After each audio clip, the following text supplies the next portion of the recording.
So DMZ is getting tougher, not easier. The new boss is not the flamethrower guy. They've made additions to allow us to hold different types of items in our stash now, which is a huge small step. And there's lots of changes coming to the maps, including Building 21 and Al Mazrah. But starting with the new Ashika Island, the third exclusion zone being added to DMZ. There are some notable changes already to how this map will be played in comparison to Al Mazrah and Building 21. The devs say the new Ashika Island map is a brand new exclusion zone for DMZ. Players will infiltrate on the shores of the island before making their way inland. So I'm fully expecting no spawns on the interior sections of the map like you get on Al Mazrah. This also makes it even more likely that the best loot is discovered the further that you travel inland. That way every player gets a better chance at getting to the best stuff. Infiltration is under heavy fog that can impact combat by providing cover for both operators and the occupying force, Shadow Company. But what could they be doing here? So a couple of things here. Make sure that you have a separate loadout in your insured slot for Ashika Island. Most of you, I'm sure, are using long-range rifles, as it's pretty much the standard right now in Al Mazrah. But with the fog, I would expect your visibility distance to be a lot lower. So just be prepared for the meta to change for what weapons are best to use in your insured slot for this new map. More importantly, the occupying force isn't Al-Qatala, it's Shadow Company. So if you don't already know, that's the same bots you're encountering over at Building 21. Except this is going to be an entire map full of them. I think this is going to create a lot of opportunity to get a more tactical gameplay experience with having to choose your shots carefully and plan out your routes to try not to alert the AI or give away your position to enemy players. Because Ashika is going to be much smaller than Al Mazrah. I would expect the player count for matches not to exceed 30, but still you're going to be running into players much more often. In some areas more likely than others. The underground waterways will probably be heavily used since they can basically take you anywhere on the map without you having to go above ground. This is also going to make the POIs at the entrances to these water channels PvP hotbeds, like Town Center, Ashika Port, and the water treatment facility to the north. Then there's the castle. During the initial launch of Season 2, this is going to be the toughest place to survive. As I'm almost 100% positive, this is going to be the location of what they revealed next. They say there is much to discover in the Ashika Island exclusion zone, including a new weapons case, a new boss, the bomb maker,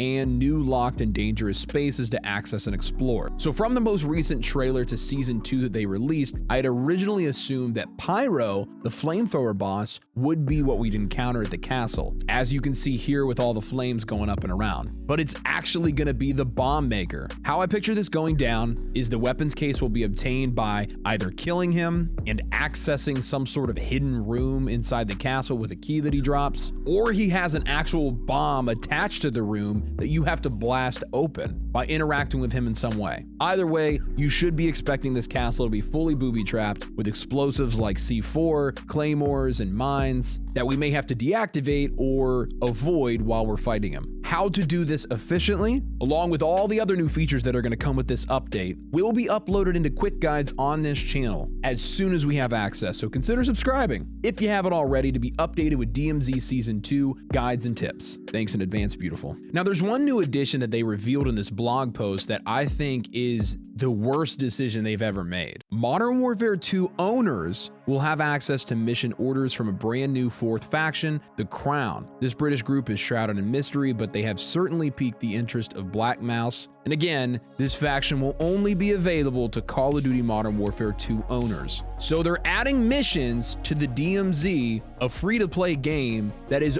only accessible to people who have bought their full game. I'm not sure who at Infinity Ward thought that would be a good idea, and I'm positive that they're gonna get some massive backlash on this. Let me know what you guys think about it down in the comments below. Next, we have some big changes coming to Building 21 and Al Mazrah as well. They say in Season 1 Reloaded, we introduced Building 21 with a unique access card and a time infiltration window. Basically, you only had access to the map on the weekends. Season 2 2 missions have operators returning to Building 21 as another exclusion zone option. So from the sound of that, we're now going to have full access to the DRC building every day without a timer at the start of Season 2. This is a change that I think all of us are going to welcome with open arms. And now, if you need access cards to Building 21, be sure to seek out the following in either Al Mazrah or Ashika Island. SAM site crates drop from planes shot down by SAM sites, chopper boss crates drop from killing the Helo commander, buy stations, and legendary orange crates. Operators should be prepared for heavy resistance in Building 21. It's recommended you gear up before heading to this location. So I think that also confirms that on Ashika Island, we will have SAM site locations as well as a Helo commander that can spawn in too. This is going to be so much more interesting on the smaller, more congested map. They then reconfirm what you can expect with that Season 2 wipe that's coming up. All contraband weapons and keys are erased, faction missions and mission progress is reset to make room for an updated mission set that incorporates all exclusion zones. Ensured weapon slots unlocked through previous faction mission progress will not be reset.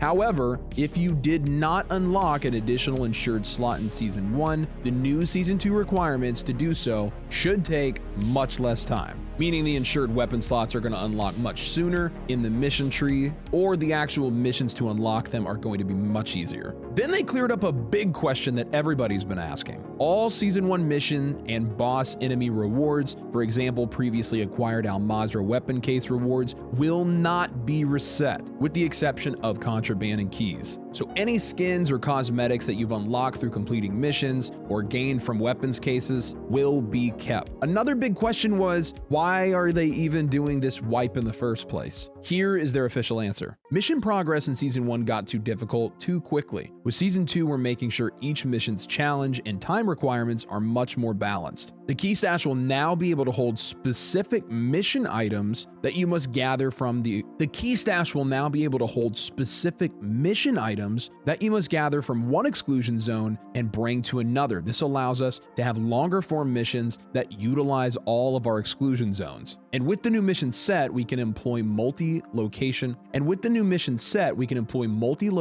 missions that send players to Al Mazrah, to Ashika Island, and to Building 21. The mission refresh is made up of new missions, updated missions, and missions that we felt worked really well in Season 1. So that part was huge for a couple reasons. One, there is missions now that will need us to exfil an item from one map, survive, and then take it to some location on a completely different map. This is something games like Tarkov and the Cycle Frontier have been doing for a very long time, and it definitely makes some of those missions tougher to complete. But more importantly, they're opening up the stash to begin to hold different items. Up until now, I wasn't sure if they would ever make any additions to what we could hold in our stashes. Even with it just being mission items for now, what's stopping them from extending the stashes even further to bring other types of items back from the DMZ for other uses, like with an economy system, maybe lootable attachments to put on your contraband weapons and other features that we don't know about yet in the future. This update is going to be a huge positive for the DMZ. Make sure that you're ready for Ashika Island. Here's what I just discovered yesterday about this new map. Go check it out.